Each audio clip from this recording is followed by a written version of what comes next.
Buenas tardes de nuevo.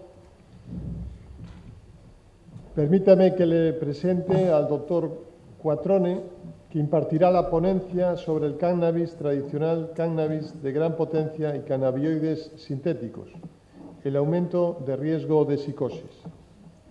Agradecer el esfuerzo que el doctor Diego Quattrone ha realizado para estar ahora mismo con nosotros en esta ponencia, porque, como ya se citó anteriormente, lo iba a dar el doctor Robin Murray de su equipo, pero por problemas personales no ha podido acompañarnos. El doctor Diego Quattrone es psiquiatra de la Unidad Nacional de Psicosis del Hospital Maudsley e investigador asociado en el Instituto de Psiquiatría del King's College de Londres. Está especialmente involucrado en el tema de los cuidados complejos a personas que sufren esquizofrenia resistentes al tratamiento. Su investigación se centra en la cuestión de si las personas con psicosis que consumen cannabis tienen un perfil de síntomas y una trayectoria de enfermedad diferentes en comparación con aquellas que no consumen cannabis. En la actualidad, el doctor Quattrone está analizando la interacción entre los genes y el consumo de cannabis para responder a esta pregunta. Bienvenido a Galicia. Muchas gracias. Y gracias, como decía, por su presencia y esfuerzo para poder abordar un tema tan interesante. Muchísimas gracias. Tiene la palabra.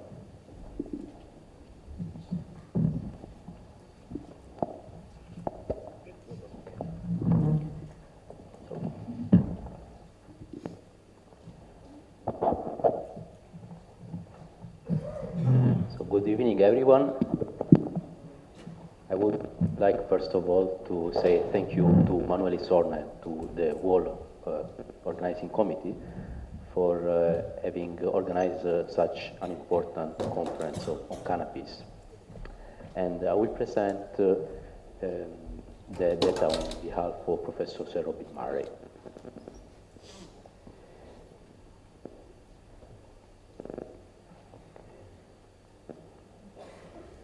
So let's start with the current status of legislation on cannabis. We all know that cannabis has been illegal since the 1930s. Despite this fact, cannabis is commonly used, and currently there are around 180 million people using cannabis worldwide. However, cannabis, the possession of small amount of cannabis has been decriminalized in many countries officially, and in other countries this has been decriminalized even if unofficially. We all know that there is now a trend towards legalization of cannabis, especially in North America, and you can see from this map that 11 states in US, along with Canada, have already legalized cannabis for both medical and recreational use, whereas other 24 US states have legalized it for medical use only.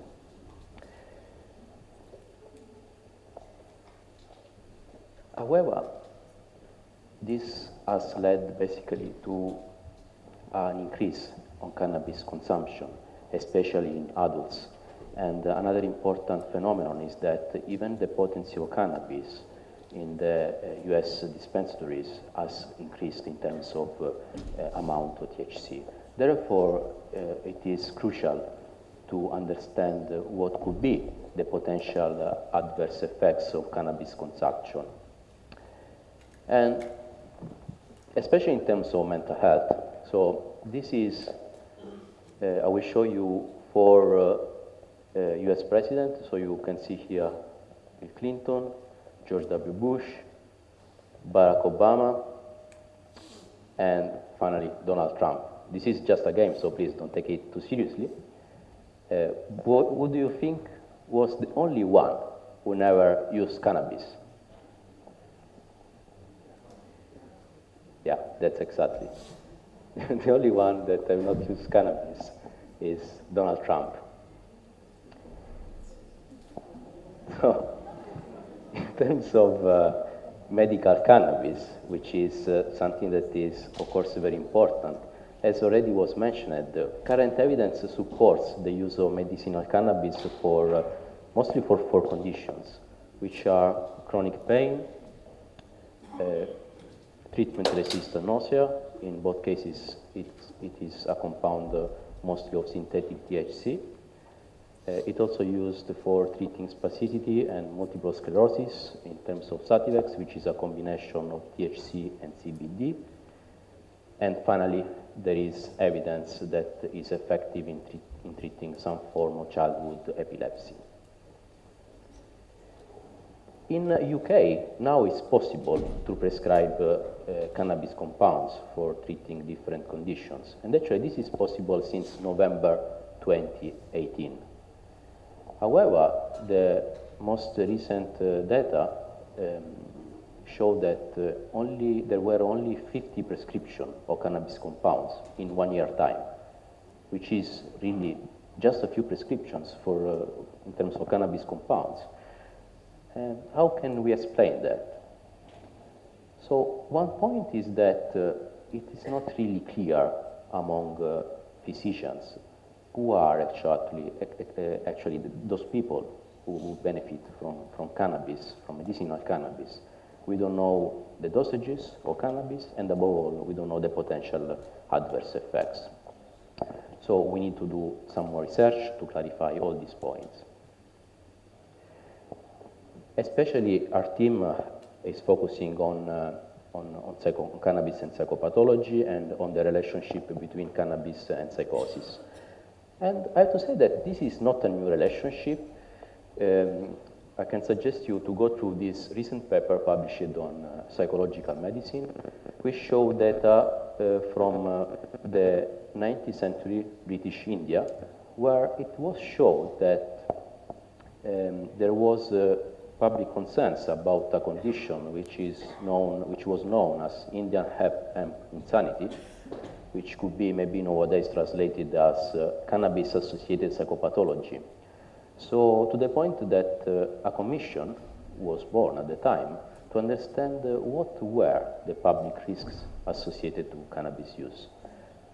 And this commission concluded that cannabis use was particularly prevalent among people in the asylum, with a prevalence of 70.3% of people using cannabis. This percentage raised to 10% in people with any psychiatric diagnosis. And the commission also concluded that these conditions could have improved if cannabis was discontinued, but it could get even worse if cannabis was continued to the point that they became resistant to any form of treatment. So these conclusions is not really different from current evidence on the use of cannabis and its relationship with psychotic disorder.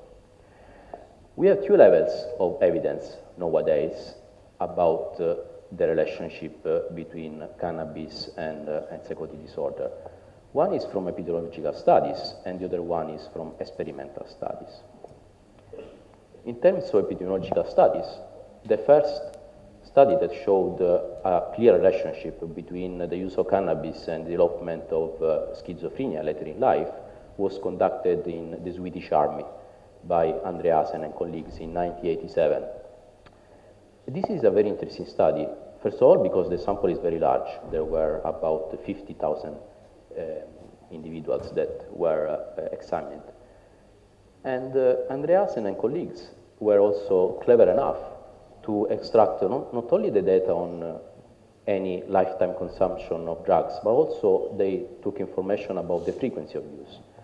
And they showed, as you can see from these histograms, that there were an increased prevalence of cases of schizophrenia that followed the number of times of cannabis taken, with those people that had used cannabis more than 50 times in their life having the higher risk of developing psychosis. This was confirmed later by other studies, and I will show here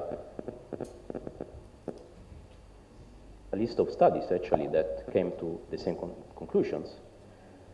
Some of them are really relevant also because other information on patterns of cannabis use were highlighted. For example, in this study that was conducted in New Zealand, it was shown that the odds ratio, so basically the likelihood of developing a psychotic disorder, was of 4.5 in those people that had started to use cannabis before the age of 15. This means that basically in these people, these people were 4.5 times more likely to develop a psychotic disorders compared with those that never used cannabis. And this is quite important. We will address better this question tomorrow because it is thought that cannabis use is particularly detrimental during adolescence, maybe because it can interfere with some neurodevelopment process.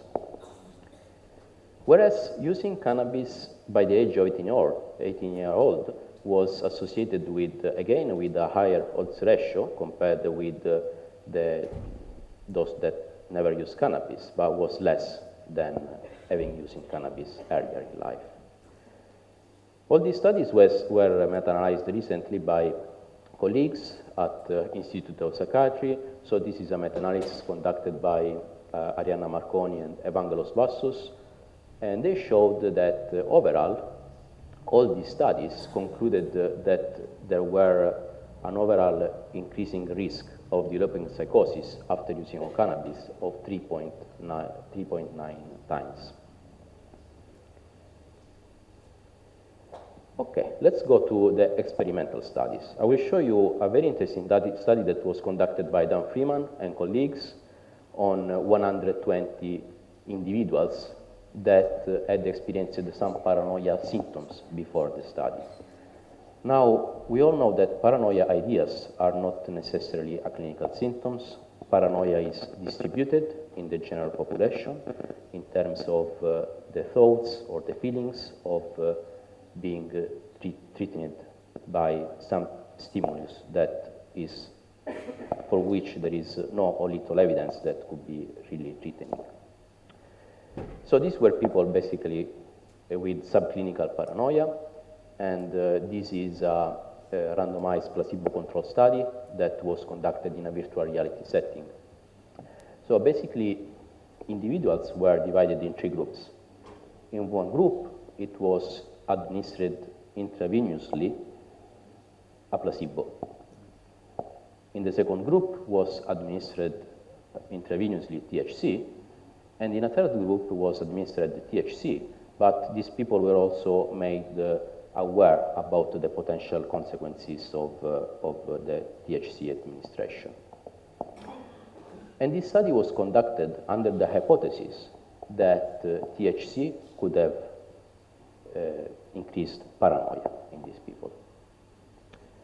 So after the THC administration, these people were first of all taken to a virtual reality room, but on the way to the room they were also asked to stop at the hospital canteen to order something, and after that a rating of their paranoia was done. Then they were immersed in a virtual reality setting. This virtual reality includes a neutral environment. It means that any threatening stimuli within this environment is not really threatening, but it's related to some unfounded belief. And after this was done, another paranoia scoring was made, and you can see here that there was a difference between the scoring at paranoia in those that had received a placebo administration compared with those that had received the THC. Whereas there were no differences between those that had a cognitive awareness about the situation. It means that actually it was not the cognitive functioning leading to develop paranoia thoughts, but it's most likely to be driven by THC per se. So why THC causes paranoia? We know that THC binds the CB1 receptor. This is part of the endocannabinoid system, which we know is a very important system, is a lipid signaling pathway.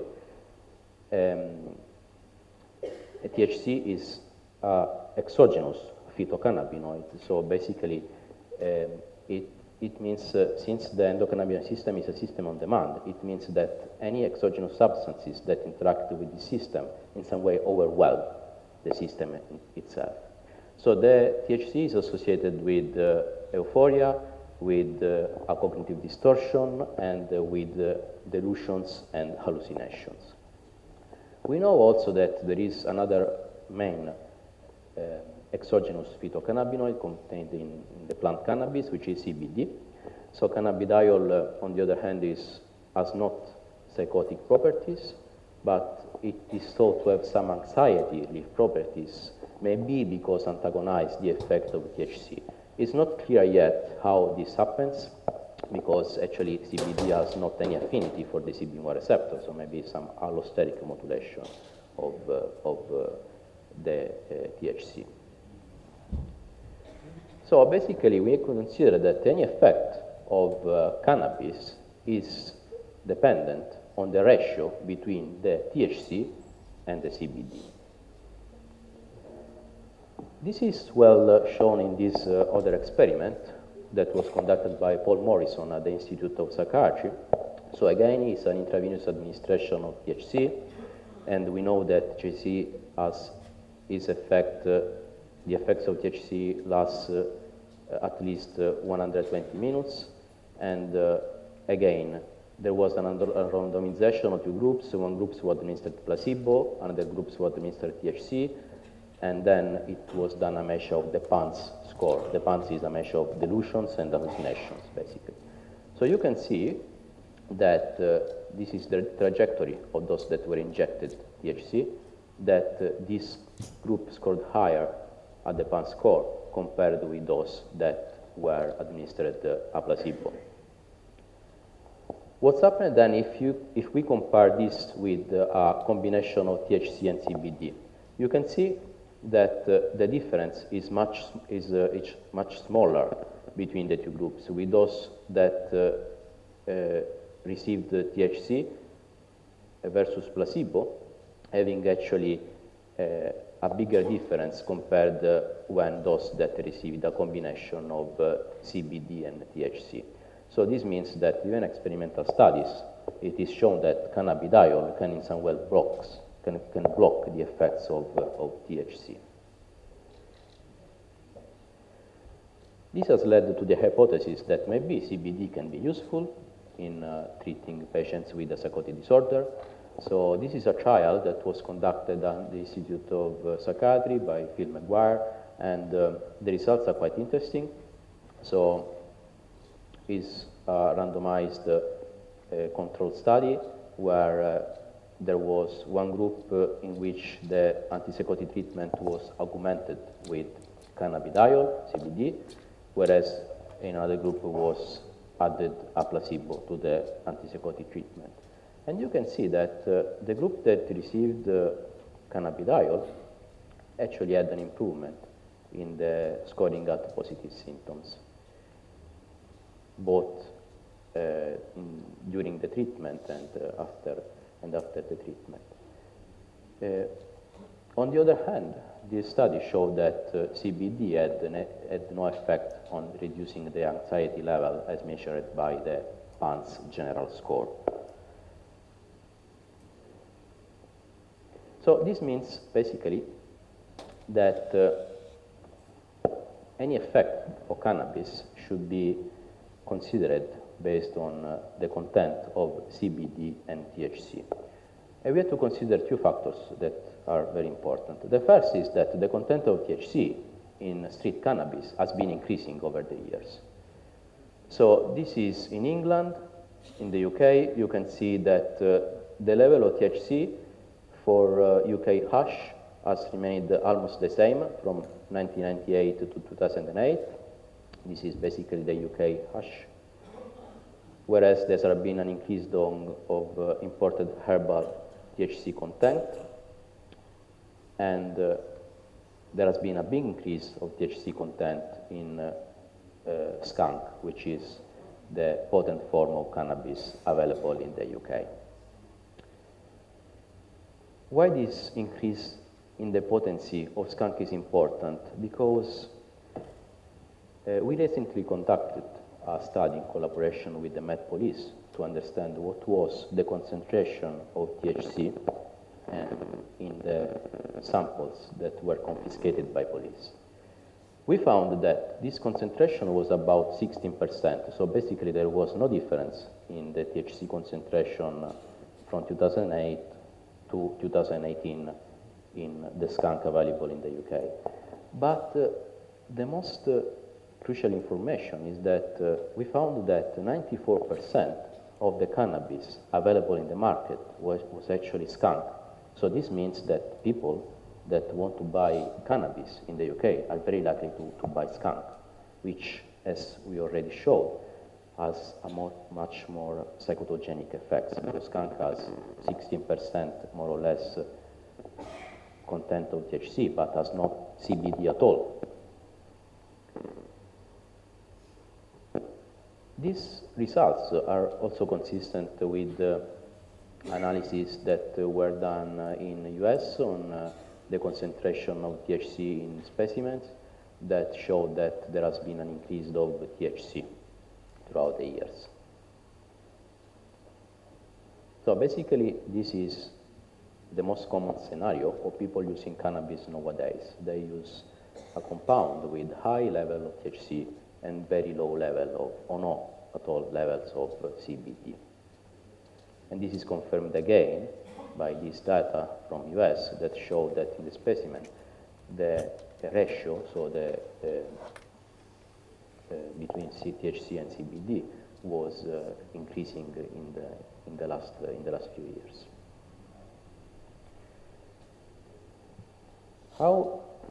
Why these results are important?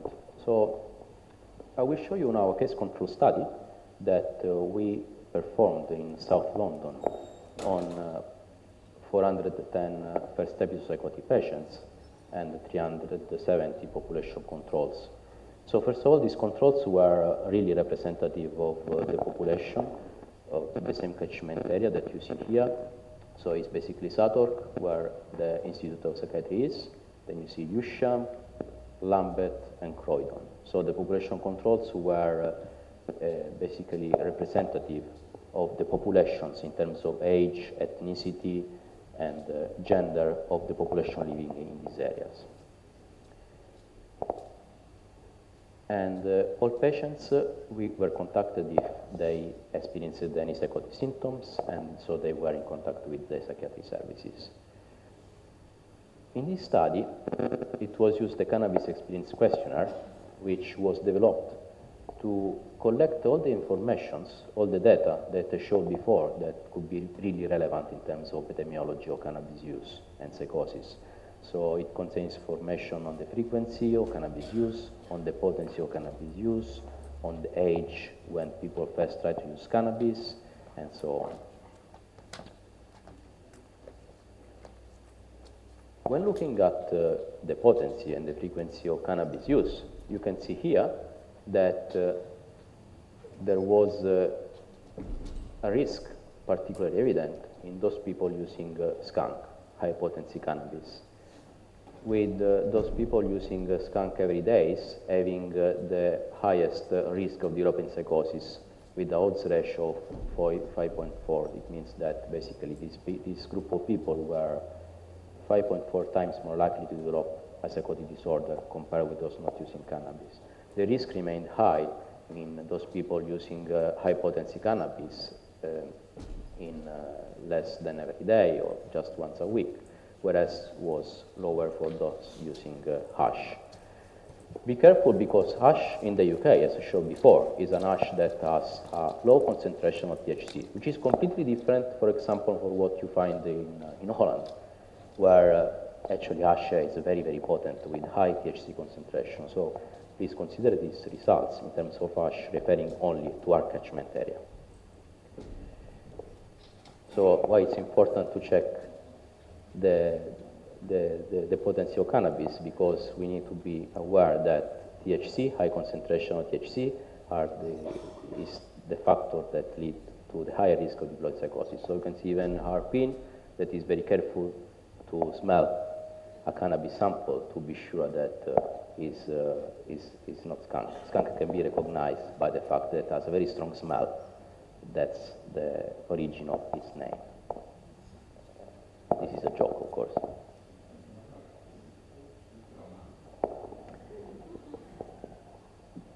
So, what is the other relevant fact? Most people that use cannabis want to get high. This is the effect that they desire.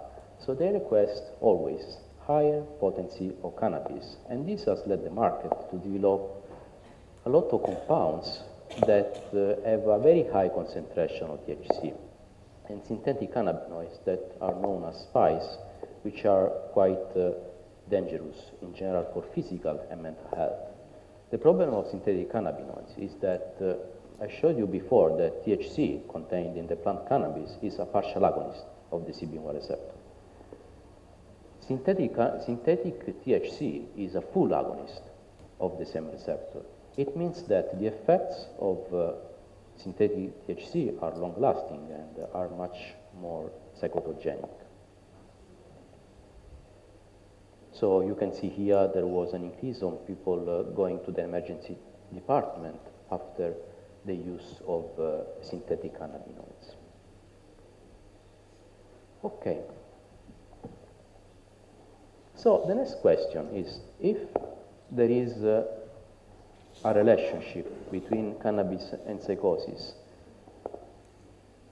this can be confirmed by epidemiological studies. In other words, one point that people or researchers that don't think there is a causal relationship between cannabis and psychosis argue is that why, if there has been an increase of use of cannabis, this has not resulted in an increase of the prevalence of psychosis.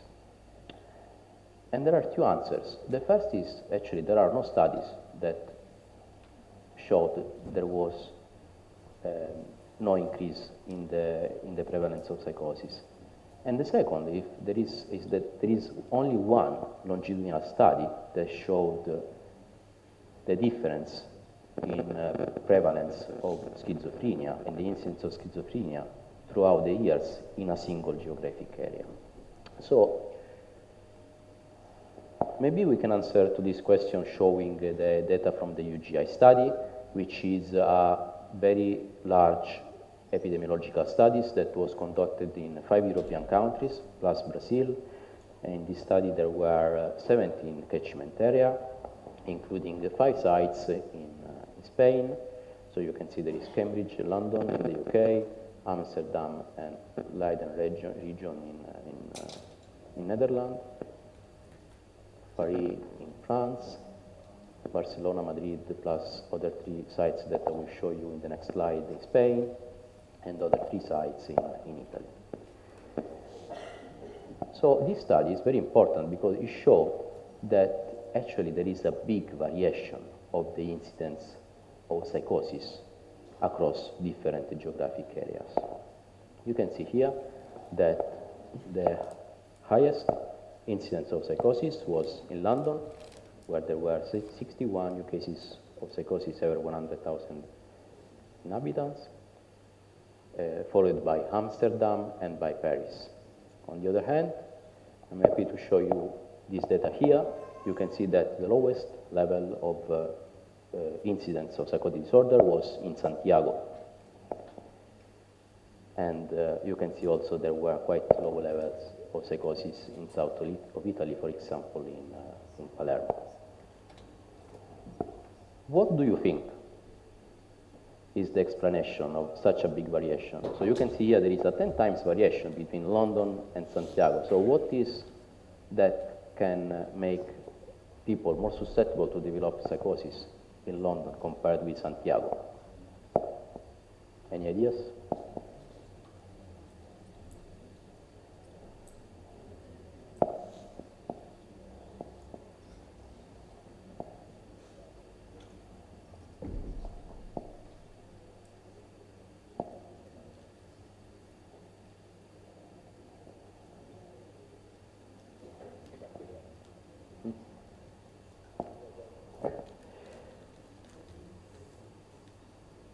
what is the explanation for these low rates in Italy and in Spain? One, of course, could be migration. In cities such as London or Paris, there is much more migration, which we know is a risk factor for developing a psychotic disorder. But still, it's hard to believe that only one environmental factor can justify such a big variation. So there could be maybe cultural differences that can justify the difference in incidence of psychotic disorder. Could be, for example, the Pope.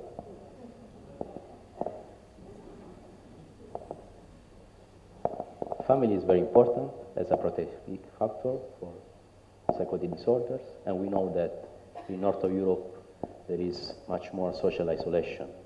We don't have this issue in South of Europe. Robin Murray always jokes and saying that actually in Italy there is no social isolation, at least there is social intrusions. Exactly the opposite. Could be high potency cannabis.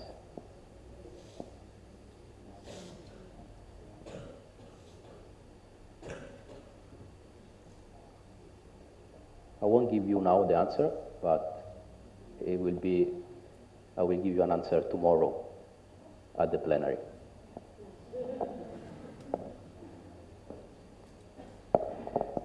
I will show you now how cannabis use is also important for in clinical practice in terms of different trajectories that patients can take if they are continuing or discontinuing using cannabis after their first episode of psychosis.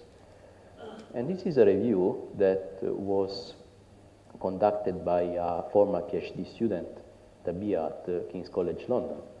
And Tabia showed that those patients that continued to use cannabis after their first episode of psychosis had a worse outcome as measured by longer hospitalizations, a high number of relapses, and also as measured by a more severe symptomatology in terms of delusions and in terms of hallucinations. This was confirmed also in the GAP study, so in the study that I showed you before that we conducted in South London. So patients were followed up for 2 years, and it was shown that those that actually had stopped using cannabis had a better outcome compared with those that continue to use cannabis. And this, you can see this in this graph, where the green line represents the group of those that continue to use cannabis after the first episode of psychosis, whereas those that stopped are here represented by the green line. And they showed actually a better outcome even compared with those that never used cannabis, which might suggest maybe there is a different trajectory between those patients that develop psychosis following the use of cannabis and those patients who develop psychosis independent from the use of cannabis. Again, this is something that we will see better tomorrow. And now let's go briefly to what are the possible interventions.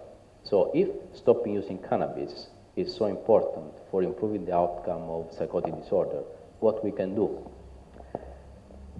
So one possibility is of course to reducing the use of cannabis or stop the using of cannabis. This is of course a goal that is difficult to obtain, so that's why it could be a wise idea to, as a first step, to go through at least trying to reinforce the reduction of the use of cannabis, or the use of less potent forms of cannabis. In terms of psychological intervention, there is no currently very much evidence that this intervention works, but of course an intervention should be structured in a way that combine different approaches. For the same reason, motivation interview has limited support in reducing cannabis. Other strategies, for example, contingency management, which consists in basically give a token that could be even money to the patients for them to stop using cannabis could be a good strategy. Again, in terms of ethical, maybe could be not really the best approach, but it could be work. We don't know yet. So we'll show you tomorrow some intervention that we are developing at the Institute of Psychiatry. Why is important, again, to try to let psychotic patients to stop using cannabis? It's important because even the antipsychotic treatment, it looks like it's less effective if patients are still taking cannabis. So in this study, for example, has been shown that the use of paliperidone was less effective in those patients that were substance users compared than those patients that were not using substances. Okay, to conclude, you can see here, these actually are from the pages of Guardian, how is the current political situation in the UK, and maybe it has been suggested that cannabis may have some role in these Brexit policies. So thank you for your attention, and I'm happy to take any questions.